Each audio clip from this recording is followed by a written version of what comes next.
top 8 at our Season 1 Invitational in Charlotte. Spano in the Legacy portion, because the top 8 of Charlotte was Legacy. He was playing the old Mud deck, and then Boettcher was playing Red White Painter. So, and these guys we got some Artifact fans. They actually played against each other. Okay. And Spano won. Yes. In the quarters of the Season 1 Invitational, Spano did get the job done. And was it like Spano thought that he had a bad matchup, or Jared thought he had a bad matchup? I remember there was something along those lines. I think Spano figured out that he couldn't lose because, like, the painter deck, excuse me, is trying to mill you. Yeah. And he had a Blightsteel? Yeah, okay. Yeah. He had, like, the way that he could win is he had Blightsteel plus Trading Post, so he could always have it in his deck. Yeah. Yeah, and so he could never get milled. That's what I think he figured out, like, during the match, and he's like, oh, yeah, I can't lose. Oh, okay. As long as I don't make, like, some significant hiccup. Yeah. So, what you guys can't see is Tom Ross is walking by fanning his face. Fanning his face. I'm telling you, it's the coat. It is the coat. It's the coat that did it. He means business now.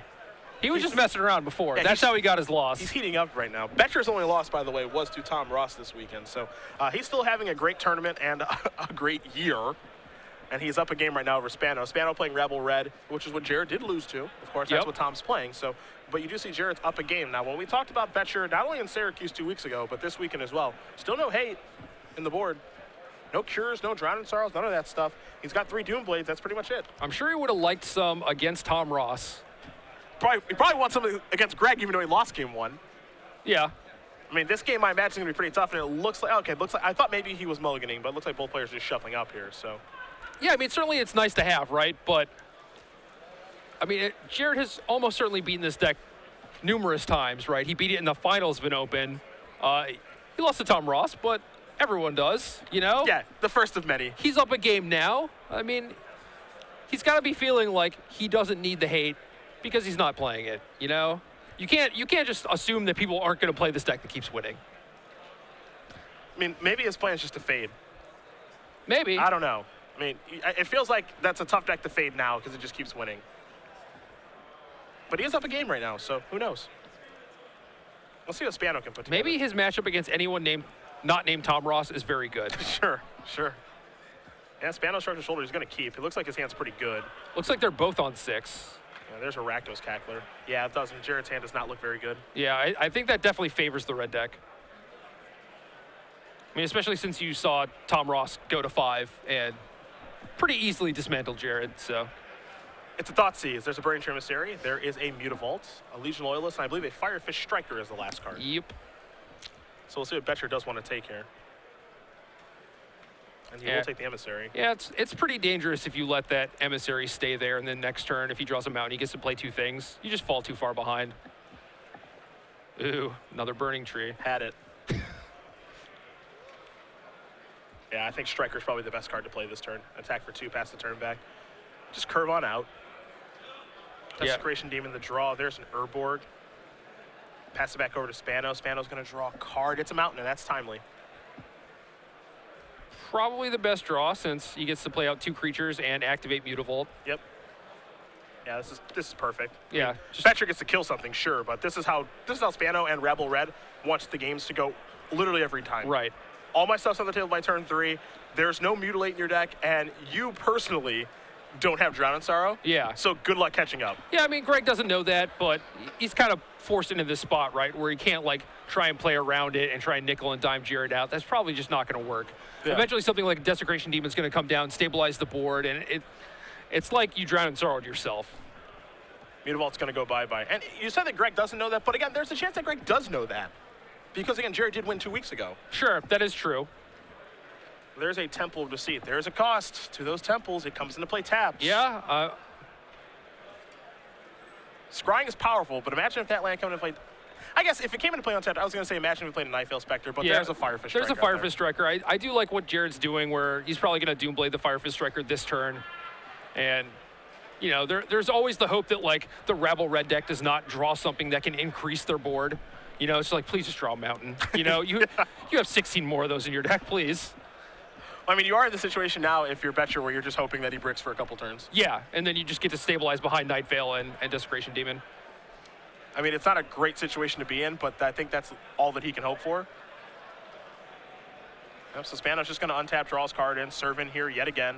This will be a Doom Blade. The Striker is going to bite the dust, so 5 damage will come across. Boettcher goes down to 6. Let's see if Spano drew a spell. Nope. That could be brick number 1. Could be. Could also be a Lightning Strike, Robo Belt Maka, any number of things that make Jared's life miserable. If you're rooting for Boettcher, you're hoping for brick number 1. That's for sure. There is a Nightfell Spectre to try to stabilize. I'm just rooting for some good, clean magic. Spano draws a card. Looks like there might be 2 spells over there. Yeah, Legion Loyalist, for sure. There's that. Rabble Master might be the other one. Okay. That's one of the bricks. Kind of. Sort of. But it is still there as soon as he does draw a 3rd land.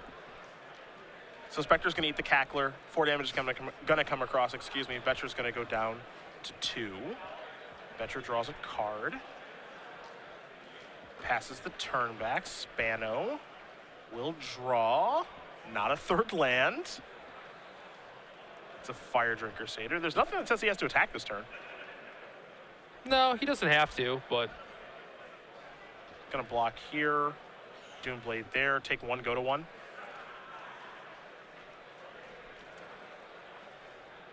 No 4th land.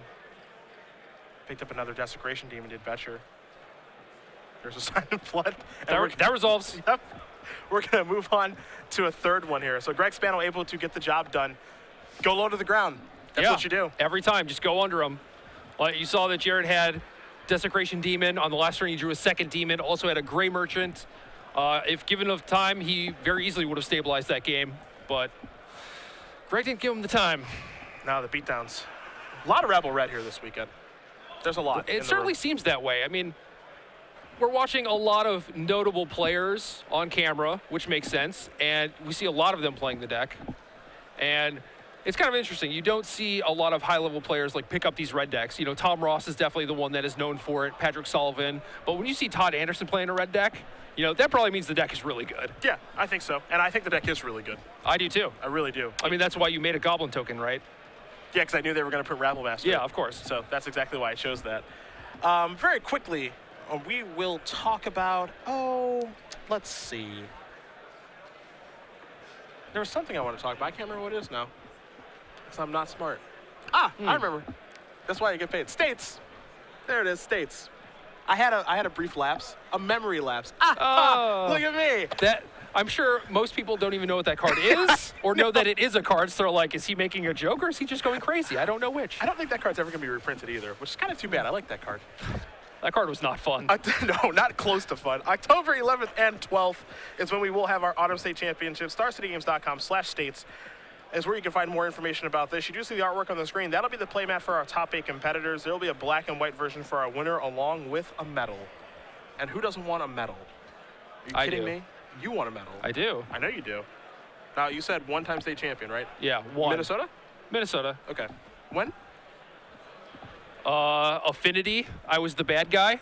Like when Affinity was busted Affinity? Yeah. Or like Broodstar Affinity? No, I almost played Broodstar Affinity on States the year before, but I got like my only flat tire in my history on the way to States. I probably wouldn't have won because I think my deck sucked, but I tried to play it.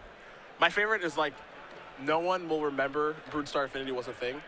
And like that version of the deck was like pretty good. Like it was fair. It was cool. Yeah, it had counter spells and like Broodstar was like a cool card. It was like, you know, like a 2-mana 8/8, but you had to like work for it a little bit. Yeah, I had Assert Authority, Chrome Mox, Future Sight. I had a bunch of crazy stuff in my deck. Future Sight? Oh yeah. You were going deep. I was. Maybe a little too deep. Dude, what if you get like 4 Frogmites in a row and then 4 Mirror Enforcers, and then that's game. Nice draw, man. Thanks. That's what happens. The bet. I sincerely wonder right now how many people actually know what Broodstar is. That's how old I feel. Yeah, probably not a lot. Like if I say Arcbound Ravager, everyone's like, yeah, that card's busted. Yeah. If I say Broodstar, which was like the best card in the deck. What about Assert Authority? That one, I don't think. I think less people know that one than Broodstar. Yeah, exactly. And the other kind, there it is. Look at that thing. Creature type beast. You better believe it. So you can second your Ravenous Belloth, of course. Get that for life. Power toughness, each equals the number of artifacts you control. Spoiler alert, you had a lot. It was a pretty good win condition. but then they just printed busted cards, and that one became obsolete pretty quick. Yeah. Gregg Spano, game number 3 on the draw with a mountain into a Fire Drink Crusader. Boettcher started with a temple. There's a swamp past the turn back. You have to imagine this will be one of those removal spells that he has. Yeah. I know he's shrugging his shoulders like he doesn't have anything, but who are we kidding? No way. What? He doesn't have a removal spell on 2? Okay, well, you better have a Nightfall Spectre on 3. What's this? Pack? What? Ooh. All right, now I'm wondering what he kept. I'm very surprised he didn't have a removal spell on 3. There's a Lightning Strike to get that out of the way. Now here's more attacking. And with an Underworld Connections in hand, too, I am truly surprised at the opening turns of the game for Jared. Well, he does have 2 Gray Merchants. Okay. So to have connections in his deck, especially on the play, is not that surprising. Because, I mean, we've talked about this, right? He doesn't have a lot to side in. That's true. His options are very limited. Yeah. This turn, he might just deploy connections just to have the devotion there. Yeah. Don't know if he needs to. Looks like he's going to leave up Hero's Downfall. Spano's going to play another land. He's got 4 now. So there's Hero's Downfall there. I actually think Gregg has 3 more lands in his hand. Yeah, I mean, that's certainly brutal for the red deck. Yeah, now it's going to be Desecration Demon to start. You can see a Stoke the Flames over there. Spano's going to draw a card. It's another copy of Fire Drink Crusader. So he will deploy that. Yeah, this is not going the way that Gregg wants it to at all. And I feel like, you know, this is one of the ways that Jared can win this matchup. Yeah. Is if the opponent floods out. But 21 lands, 3 of them are Mutavaults. Not very likely that that's going to happen. Boettcher plays a Temple of the City. He's deciding how he wants to scry here.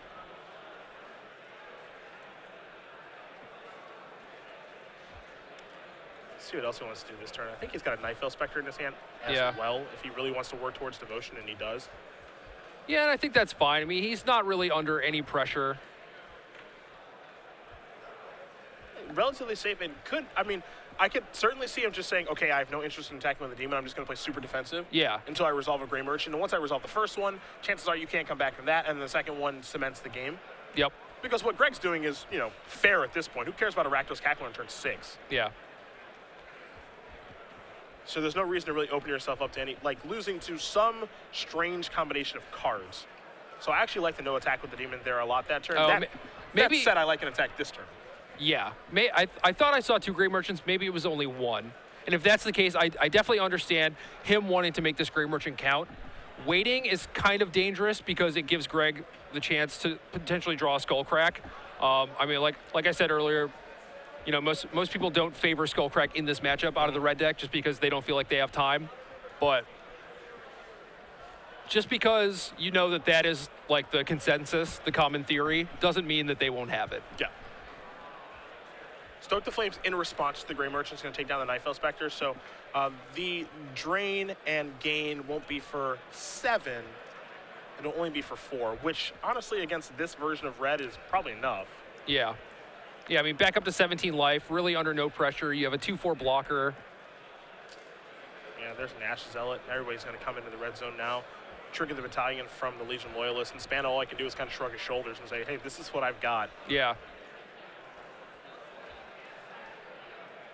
So there will be a block here from Boettcher in just a moment with the Gray Merchant. It looks like it's going in front of the Legion Loyalists, but we will find out exactly where it is going. Going to be an activation here from Fire Drink Crusader to get another point of damage across. This looks like maybe 7's going to come through. There might be more than that if Gregg wants to activate the Satyr again. Again, it looks like the Gray Merchant eats the Ash Zealot, so that's fine too.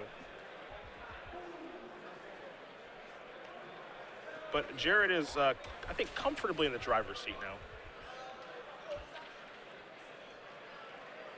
And if he's able to keep beating red decks that aren't being piloted by Tom Ross, I wouldn't change anything either.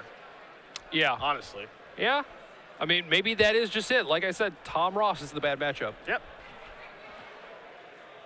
And if you were able to devote almost the rest of your sideboard to beating decks like the Mirror and Blue-White Control, like, by all means, you know? Those are the matchups that are certainly tough. They're, like, close to even. Connections there from Boettcher, able to finally deploy that. Spano's going to draw a card. See if he's got anything to do this turn. Does he have the Harness by Force? I don't think he does not. He has some Dyna charges in that slot. He has one main, one sideboard. Obviously doesn't do a whole lot right now. I'm trying to think of cards that Gregg could steal it with. Yeah. Yeah, but even then, like, Jared has the Gray Merchant to potentially lock it down for a turn, so. Couple pumps. We'll trade here. Spano will take some damage for the trade.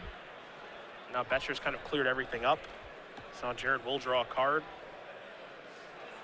There goes the Cackler. Demon is doing its work. Mutavault there from Boettcher. You see Spano at 5 life. Now he's basically in the Abyss hard lock as another mountain comes off his deck. He has to pass the turn back here. Yeah, Boettcher will draw and attack. Even if something bad happens, Jared still has Devour Flesh for his own demon. Oh, and you see Gregg does have a Skullcrack, yep. So. Just not the right time for it. Yeah. Jared Boettcher, Rookie of the Year, Syracuse Open Series champion, does it again. Beats Gregg Spano, somehow gets by Rabble Red again with the Black Blue Devotion deck with no hate. He moves on to 5-1.